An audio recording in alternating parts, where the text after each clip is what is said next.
Soprod et la RTI vous présentent en partenariat avec le 179, votre conseiller client de la CIE, 2 minutes pour comprendre.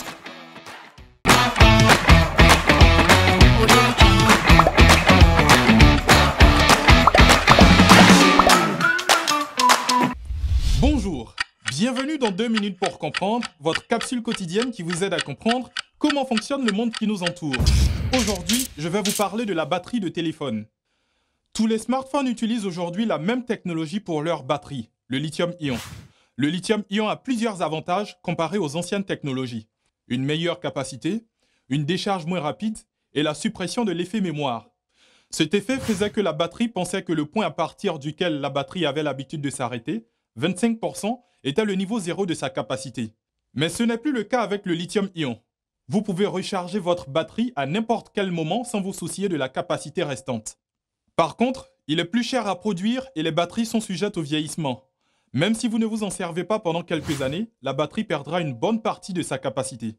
Les batteries lithium-ion possèdent un nombre maximum de cycles avant lequel leur autonomie s'effondrera. Un cycle correspond à une décharge complète puis à une recharge complète de la batterie.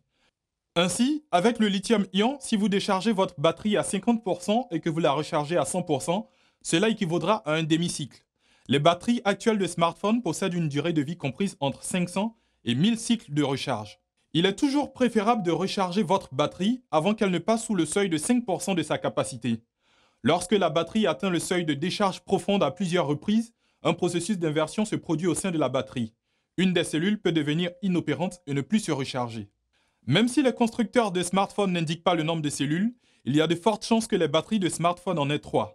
Une cellule manquante signifie donc une perte d'autonomie de 33%.